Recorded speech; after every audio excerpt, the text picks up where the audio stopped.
pack up and I'm blowing beep beep. Only going to keep me back on the road. So, no, it's the truth she will tell you. So I would be out on the road, back up there, and then all of them will come and I will have to go. And when I reach in time, I can sit up in church. You know what I mean? You can relax. So when church starts, I can take in everything. But if I run in like this, and I sit down there, and church starts, I had to take about half an hour to blow alone, to toe out alone. Far less. Prophetess, what do you think about that? Prophet, church there used to start 8:30 in the morning. My God. They used to have a prayer session in whole church first for half 8. And we used to be there for 8:30 in the morning. Your service used to be earlier, so you finish earlier. True. Nice there. What about when we used to go to church elsewhere? And we used to come home 3 o'clock in the evening? Go ahead. You're coming home 3 o'clock and then go back for 4 o'clock. Anybody else could do that? And yeah, what? And plus we have 2 children, so those who are children, don't think we have nobody to take care of. We have 2 children. We coming home for 3 o'clock, going back for 4 o'clock. And how much time for the year we have to do that? Over 4 years. How many days for the week? Sunday to Sunday. Sometimes on Monday, some people had an off, but Sunday to Sunday. Sunday to Sunday. So everybody, it's all about learning to discipline yourself, putting your life in order, making sure, if you can discipline yourself, I mean, say you will run out of tracks. Alright? So I want to thank God this morning, everybody. I want to say good morning to everybody, and I pray this words of inspiration will help all of us to become better people. Everybody, we would like to become better people every day that we live. Alright? I remember if I go to church and I read late, oh God, I am waiting for the preacher or anybody said anything, I sit down and I'm feeling so bad. But I don't know if the day of conviction and all that thing, it erases some people's life. I don't know. When it comes out of your life, it's a dreadful thing, you know. You have to, you know, when conviction hits you, it means that, hey, I have to do something, boy, I have to do something. I have to do something to straighten up my life. Because always remember, God will give you the big thing. But first, how you treat with the small thing, then you will get the bigger things. And I was saying all this about why to go to church. My good friend Manny Ramsey, who is cremated this morning. I can't be there because you see, I'm committed to be in church. You see, that's my commitment. So me and he used to go to church. I think I went to church with me and Prophetess. But I didn't want to radio and I didn't want to see the play and they would hear the car now. He talking about me at the down there. He could talk, come back. Sometimes I say, shush. He said, I'm not shush. And I said, shush, shush, shush, shush. So everybody, God is good, right? God is good, God is good. So this morning, we're going to do some beautiful worship. Alright? So could I call on everybody? Angelica, Sylvan, Melanie, Supreme, Marissa, come in. This is our commitment to go out to worship Him, right, everybody? This is our commitment to go out to worship Him. So when you see time to worship, don't watch us even a call, you know what you have to do. I'm sure if God said blessing time, nobody here watches to see which side of God. So come on, we have to do our part.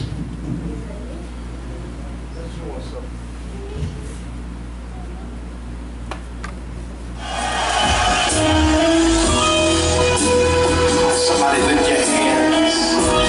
As we celebrate the greatness of our God. This is what we give to Jesus.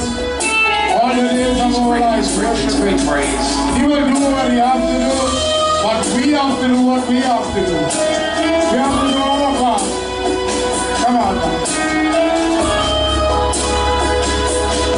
There's the worship song that says this: our God is awesome. He can move mountains. Keep me in the valley. Hide me from the rain. Come on, our God is awesome. He heals me when I'm broken. Strength where I've been weak.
step up the pace a bit. Let's go run there. Hey, everybody, you gotta know who we are, right? Hey, we are children of God. Yeah, thank you Lord for waking us up this morning. We are the chosen generation. All for to show His excellence. All I require for life, God has given me. I know who I am. We are a chosen generation. We are a chosen generation. All for to show His excellence. All I require for life, God has given me. Yes, Lord. I know who God says I am. What He says I am. Where He says I am. I know who I am. I know who God says I am. Where He says I am. Where He says I am. I know who I am. I'm walking in power. I'm walking in miracles. I live a life of favor. Because I know who I am. I'm walking in power. I'm walking in miracles. I live a life of favor. Yes, I know who I am. Come on, dance for the Lord.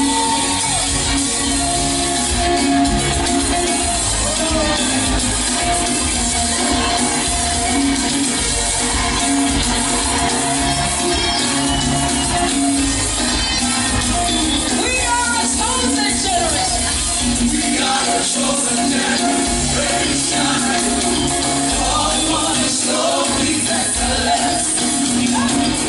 All I require for life, God has given me. I know who I am. How many of you are chosen generation? We are a chosen generation. All for the show His excellence. All I require for life, God has given me. I know who God says I am. What He says I am. Where He says I am. I know who I am. I know who God says I am. What He says I am. Where He says I am. I know who I am. I'm walking in power. I'm walking in miracles. I live a life of favor. Because I know who I am. I'm walking in power. I'm walking in miracles.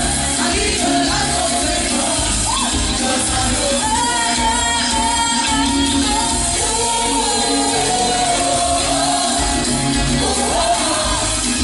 I know who I am. Everybody sing.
I know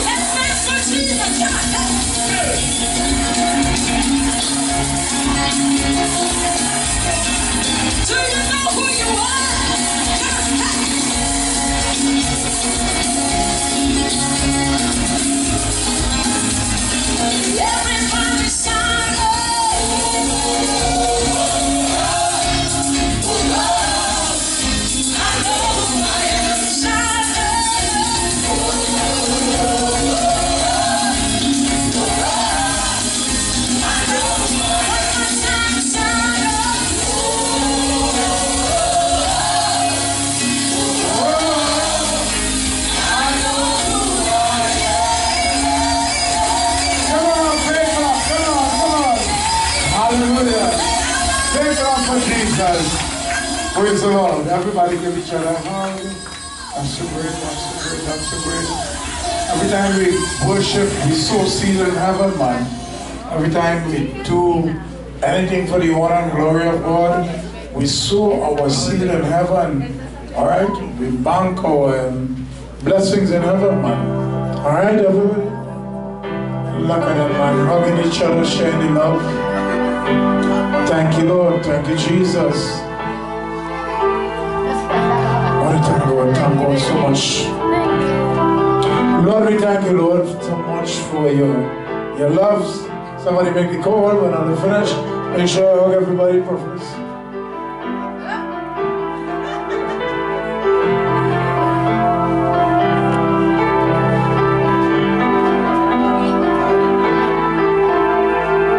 So everybody, we pray that this word bless your heart this morning. Because the word of God that comes from the Bible is God's very own breath. Alright? So we pray that everybody will get a take of this word this morning so that it will do you a lot of good. Probably not now, but it will do you a lot of good in the future. It will do you a lot of good in every aspect of your life. Alright? The word that we're going to bring this morning. Go ahead, Prophetess. I am going to read from Hebrews chapter 12. Hebrews chapter 12, reading from verse 11. Verse 11. Hebrews chapter 12, reading from verse 1, verse 11, right? And it reads, no discipline seemed pleasant. Alright, we're going to take it piece by piece. No discipline seemed pleasant. You know, recently we celebrate Indian Arrival Day, and Hema took the role of the mother to discipline Shahida. Alright? And while Hema was disciplining Shahida, I was looking at Hema. She said, she was telling Shahida, I told you when you go, spend 1 hour, but you spend more than that. Oliver get me, and she said, Oliver get me mad, Oliver get me frustrated in this place. So while she was saying that, I was looking at her, and I was thinking about she mother, her mother. Yeah, being real. Because how this happened, I want to let everybody know how this happened. It passed on from one to the next, the generation coming down. Now think about when our parents were disciplining us. I'm sure a lot of times we didn't like it. Because no discipline, Prophetess, it said, seems pleasant at that time. At times. No discipline seemed present at times. So at that time, I want to believe we would have so much I think to say. Like our parents want to keep us locked down. They want to keep us just like in a box. They want to keep us locked away in a room. They don't want us to live our life. So the amount of question we would ask, but the parents knew what they was doing. So at that time, probably we would be angry with our parents. We would not want to even listen to them until we run into some problem, and then you would say, you know what?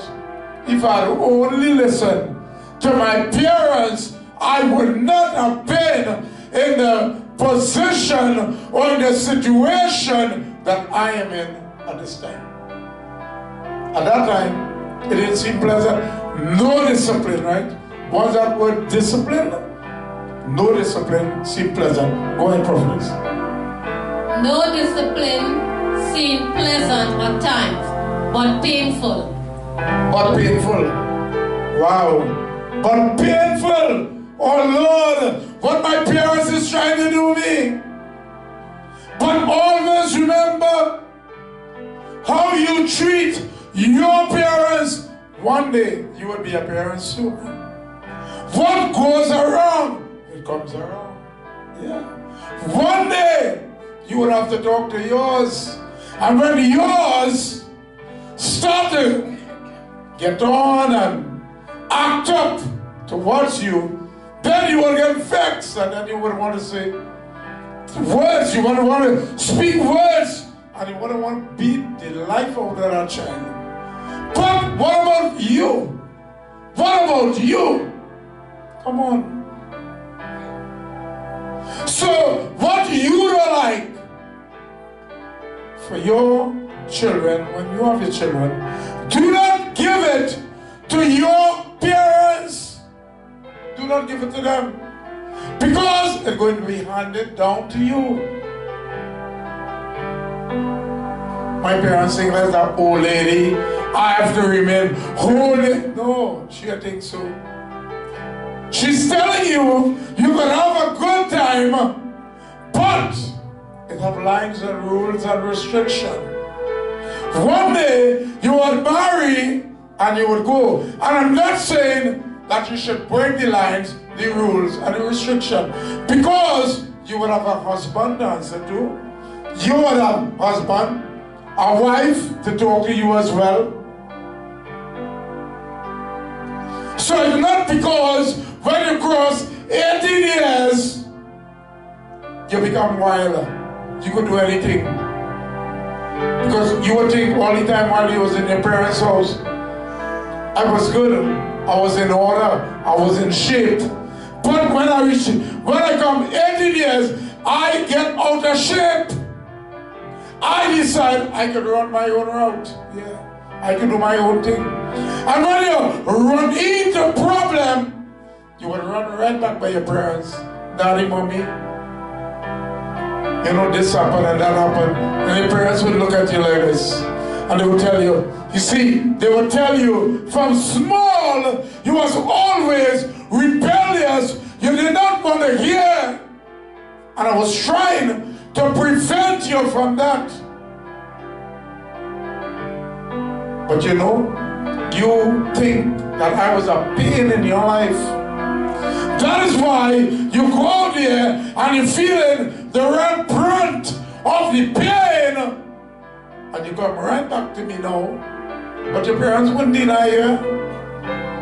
They might give you some buffet, yeah? And I give them right. Yeah. I could recall, I was praying, stay right there, Prophetess. I was praying for a woman, and she come and she said, the son, every time he go in the bathroom, or in the shower to bathe, he will break up all the glass and he will cut up himself. He will fall to the ground. So the woman was talking to me, and I keep praying for him, praying for the woman's son. Until the next week reached, I said, Lord, something not right here, and I need to know what's really going on. I went to sleep in the night. When I went to sleep in the night, I had a dream that they had a chicken, a fowl, and it was cutting the neck, and they was sprinkling the blood. So the parents came to me the next day for prayer, and I had a dream the night before. So all the time when the parents were bringing the son, they never told me about that part of it. But I said, Lord, I know something is wrong here. So when the woman come, she said, which she said, I said, ma'am, before we do any praying, I would like to chat with you. Have a little consultation with you. So she said, sure. I said, man, I have to question, you ever did any kind of blood sacrifice with any kind of fowl or chicken? She said, yes, we do that. I said, Lord, you bring yourself for prayer. And I always ask you to tell me the root of the problem. What? But you never share that. It's only this morning. Because I ask you, it's only because I asked you ready to tell me about it. So I told her, I said, that's not good. I said, I will pray for your son. But hear what? While I pray for your son and you go back and you're doing what you have to do there, you will be wasting my time and wasting your time. Because while I'm praying for the boy to be set free from the devil, you are invoking Satan in his life. So then why complain? Why complain? Why do you don't want to receive training? And your children become untrained, God forbid that. Your children become untrained. Why grumble? Why grumble? You was worse than that. Because you did not want to receive training, because no discipline seems good at that time. There are many people who don't like discipline, you know. Leave them. At one time I went to Thanksgiving service going on. The pastor was right there. And I believe one of the persons came with the pastor, doing leadership and all that, and they came to be very instrumental in carrying on the Thanksgiving. While the Thanksgiving was going on, the person took out their phone, they take their phone, and they was like, hello? Hello? Yeah. Loud, loud, loud. And it was in front of the whole Thanksgiving, and everybody were watching, and they carry on as though nothing was a problem. And I was sitting there, I said, if I were doing a Thanksgiving, I would have cut off the whole Thanksgiving and let everybody in the congregation watch and listen to the person on the phone. So at least they would have feel bad, they would have feel guilty, they would have, well, I hope so. I hope so, let me use that word. They would have feel ashamed, and they would have known when it's going on not to pull out the device, their device of mass destruction, and use it in front of the whole Thanksgiving. It's total disrespect. Go ahead, Prophetess.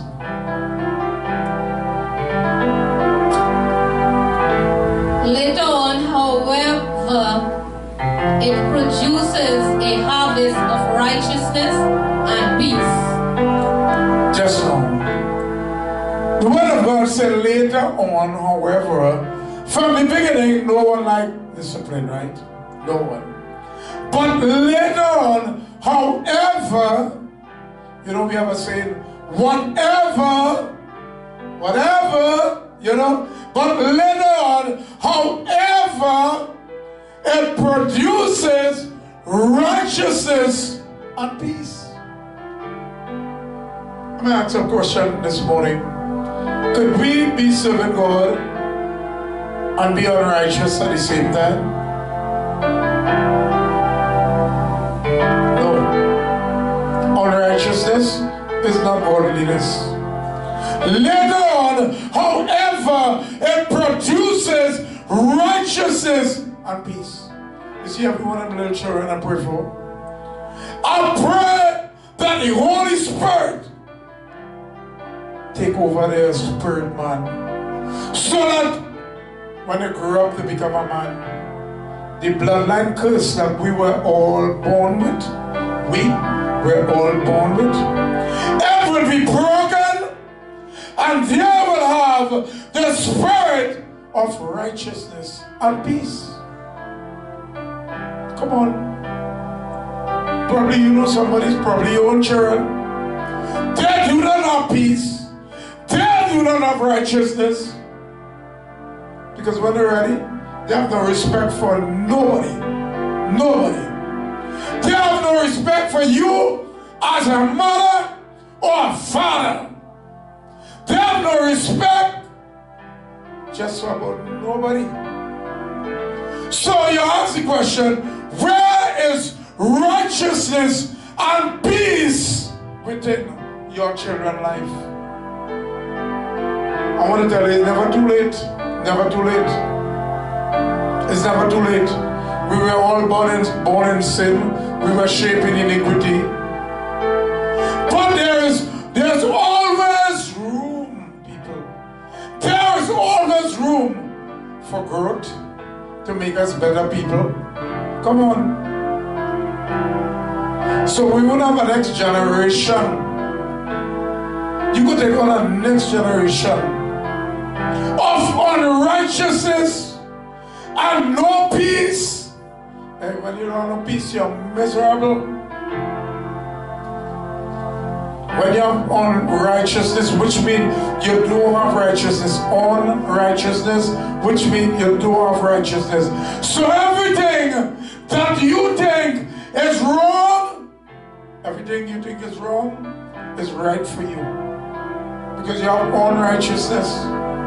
The wrong become right for you.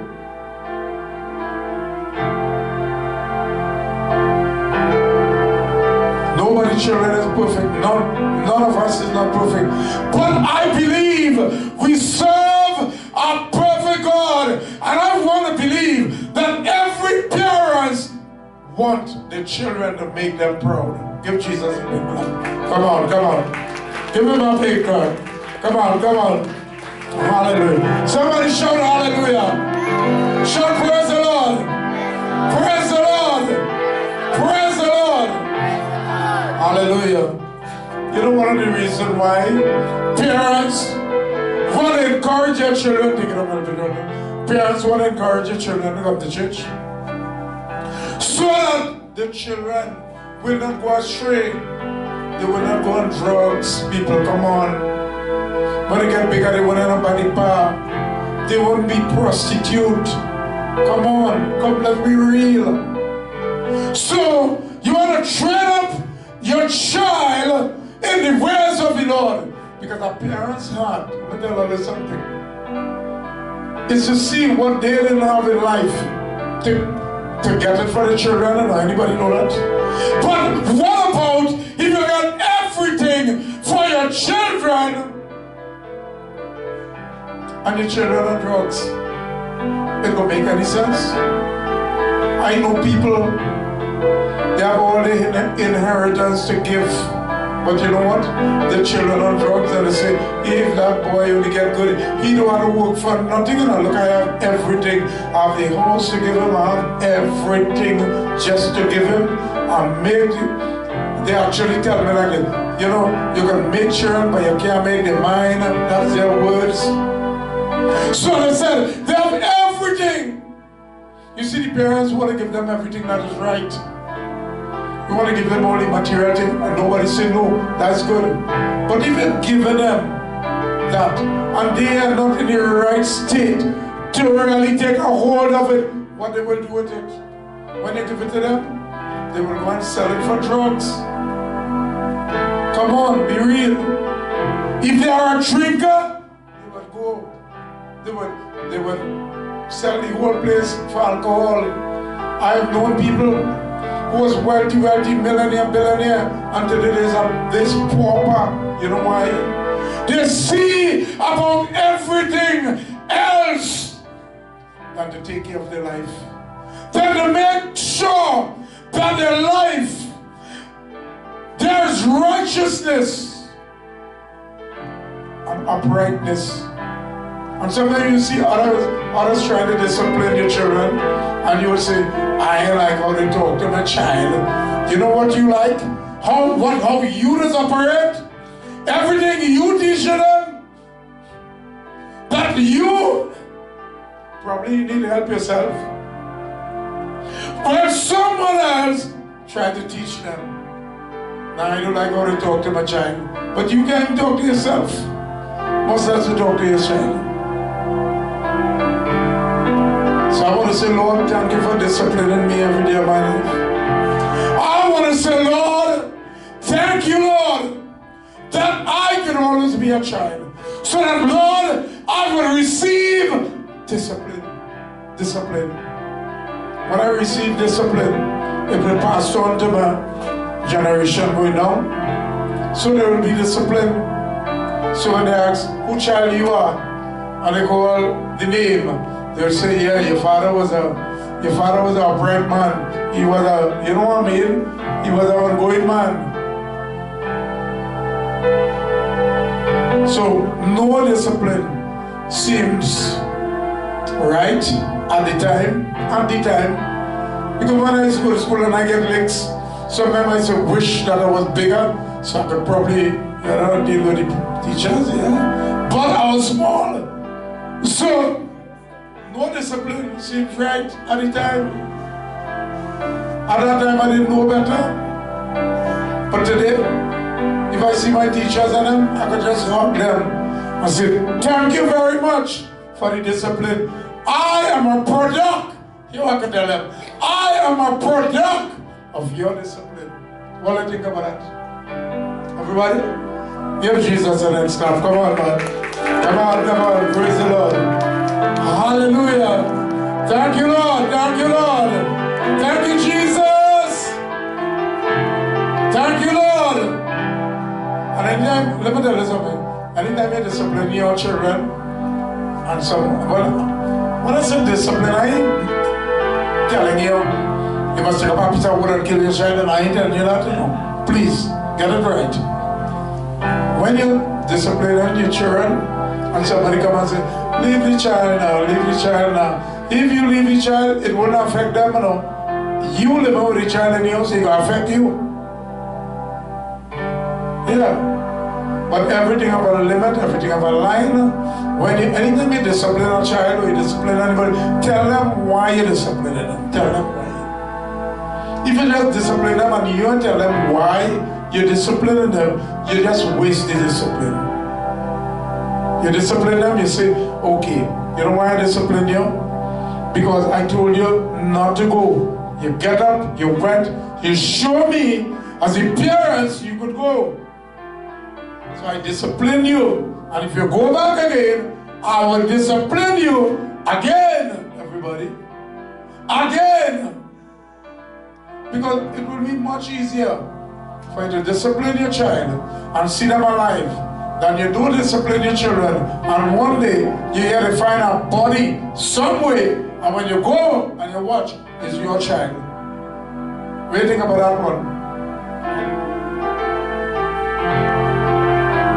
So, you spare the rod, you spoil the child. And sometimes you spare the rod, you lost your child. You lost your child. So, to everybody, for myself first, I love discipline. Because if my spirit is not disciplined, I would not be disciplined enough to hear the voice of God. I would not be disciplined enough to make sure that God's house run in the proper way. Alright, everybody? Learn to discipline yourself. Discipline yourself. It has something they call yes, something they call no. And everything that looks good is not God, right? Sometimes you might find something looking good. You feel like God in it. No, you don't want to be God. Prophetess, come say something before we come to a conclusion, I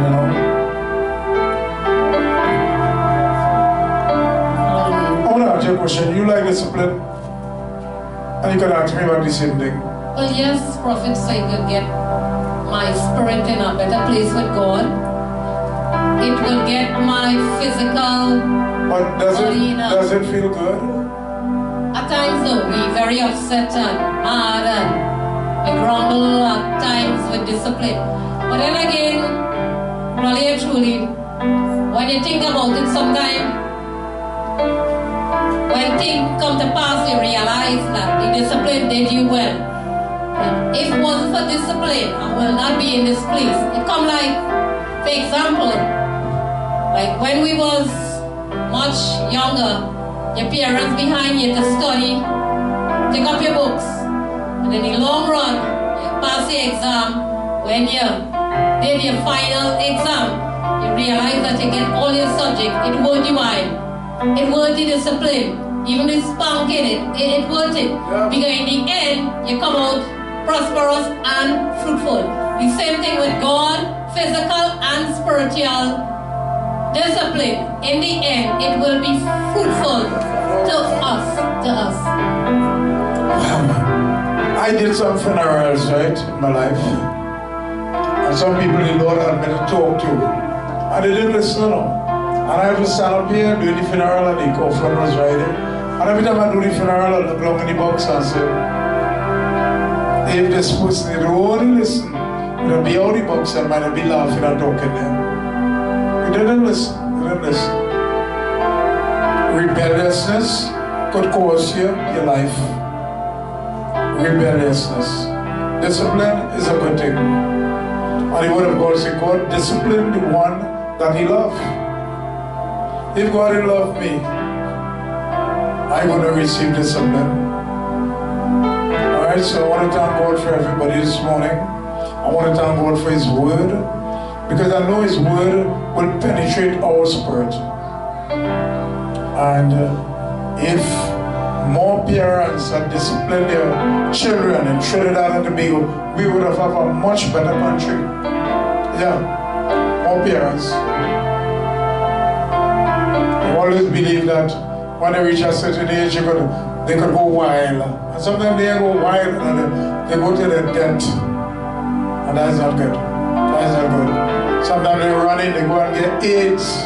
They go all kind of sickness. Not really, it's a sad thing, you know. It's a sad thing. When you have a disciplined body, a disciplined spirit, it will tell you what is right. You will make sure you know, put your house in order, put your life in order.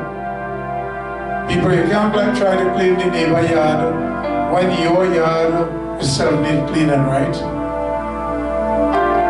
So discipline is a great thing. I want to thank God.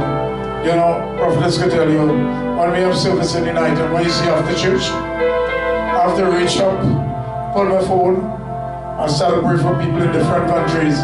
Sometimes I tell Prophetess I go on, when she come and meet me, I done praying for people already, you know, and I know finish here, you know. It's all about the discipline, the discipline.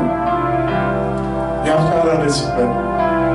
Alright, Prophetess, so make some announcement here. So good morning, everybody. Good morning, good morning. Now, every word that comes from the Bible is good, is fruitful. It will cause us to live longer, cause us to be better people. Alright? Because I'm sure plenty of us complain about people who's out of time in. Is it true? Is it true? So, what would we? We don't need that too. Come on now, man, come on. So, Prophetess, is Sunday morning. Sunday morning. How do you feel to be in church again, good? Good, great. What happening this evening? Church this evening at 7 p.m. Tuesday mornings at 10. Wednesday night at 7. Friday night at 7. And back to Sunday morning at 10 a.m.